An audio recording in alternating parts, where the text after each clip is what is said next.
हे दोस्तों, वापस स्वागत है आपका मेरे YouTube चैनल पर। आज मैं फिर से एक बहुत ही इम्पोर्टेंट टॉपिक लेकर आपके सामने हाजिर हुआ हूँ, जो है पीएम केयर फंड और प्रधानमंत्री राहत कोष यानी प्राइम मिनिस्टर रिलीफ फंड क्या है और इनके बीच क्या अंतर है। पीएम केयर फंड की स्थापना कोरोना से निपटने के लिए प्रधानमंत्री नरेंद्र मोदी के द्वारा 27 मार्च 2020 को की गई थी, जबकि प्रधानमंत्री राहत कोष की स्थापना देश के बंटवारे के समय पाकिस्तान से बेघर हुए लोगों की सहायता करने के लिए की गई थी। भारत में नेचुरल डिजास्टर से निपटने के लिए एक नेशनल रिलीफ फंड की स्थापना आज़ादी के समय ही 1948 में कर दी गई थी। इसकी मौजूदगी में भी वर्तमान केंद्र सरकार ने एक नए national relief fund PM care fund की स्थापना कर दी है। अब लोगों के दिमाग में यह क्वेश्चन उठना वाजिब है कि आखिर इन दोनों राहत कोषों के बीच क्या अंतर है, किस काम के लिए कौन से राहत कोष यूज किए जा सके। इस वीडियो को आप कंप्लीट देखिए ताकि आपको पूरा इंफॉर्मेशन मिल सके। प्रधानमंत्री राष्ट्रीय राहत कोष की स्थापना प्रथम प्रधानमंत्री जवाहरलाल नेहरू ने 1948 में की थी। इसकी स्थापना का मुख्य उद्देश्य था पाकिस्तान से बेघर हुए लोगों की सहायता करना था, क्योंकि उस टाइम जब देश आज़ाद हुआ था, भारत और पाकिस्तान के बीच बहुत सारे कॉन्फ्लिक्ट हुए थे, जिससे कई सारे लोग बेघर हो गए थे और दोनों ही सरहद के उस पार और इस पार अफरा तफरी मची हुई थी। ऐसे में जवाहरलाल नेहरू ने इस फंड की स्थापना की ताकि उन लोगों को आर्थिक मदद दिया जा सके।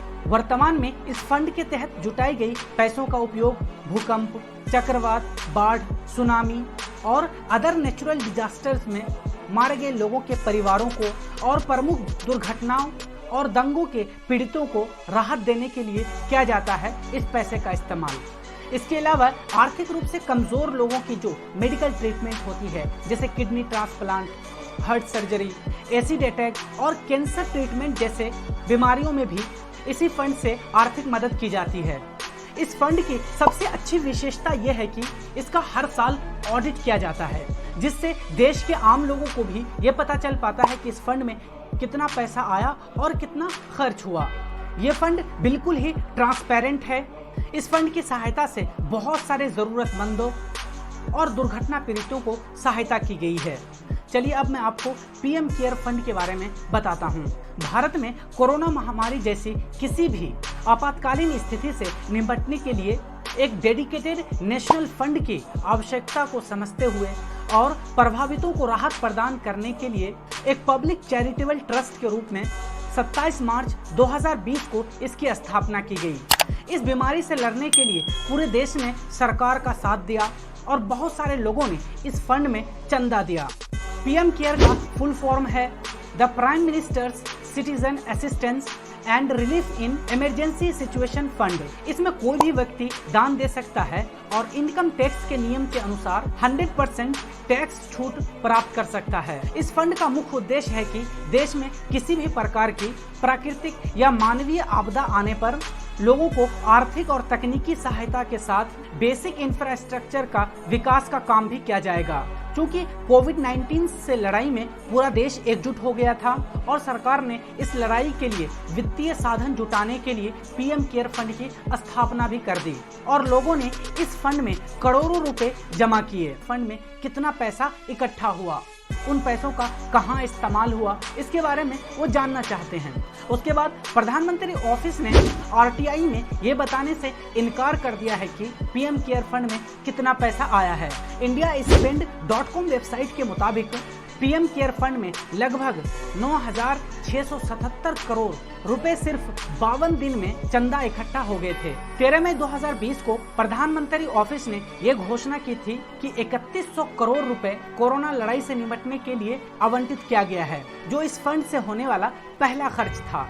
यह 20 मई 2020 तक जमा हुए 9,677 करोड़ रुपए का मात्र 32%, जिसे सरकार ने कोरोना से लड़ने के लिए आवंटित किया था। ग्रेटर नोएडा निवासी और पर्यावरण कार्यकर्ता विक्रांत तोगर ने 21 अप्रैल 2020 को एक आरटीआई फाइल किया था कि पीएम केयर में आज तक कितना फंड जमा हुआ है, कितने पैसे आज तक चंदा में आए हैं, ये सरकार बताए।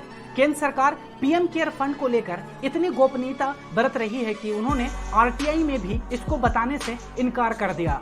इसके अलावा पीएमओ ने यह भी तर्क दिया है कि PM care fund RTI act 2005 के तहत पब्लिक अथॉरिटी नहीं है, इसलिए इसकी जानकारी देना पीएमओ की कोई बाध्यता नहीं है। इस प्रकार ये बात जाहिर है कि सरकार ये नहीं बताना चाहती देश को पीएम केयर फंड में अब तक कितने पैसे जमा हुए हैं। एक तरफ तो सरकार भ्रष्टाचार रोकने के लिए बड़ी बड़ी बातें करती है और दूसरी तरफ वो खुद ही गोपनीयता बरत रही है। दोस्तों, मुझे उम्मीद है कि आपको ये वीडियो समझ में आ गया होगा और आपको ये भी पता चल गया होगा कि पीएम केयर फंड और प्रधानमंत्री राहत कोष के बीच क्या अंतर है। अगर आपको वीडियो अच्छी लगी हो तो please like, share and subscribe ज़रूर कीजिएगा।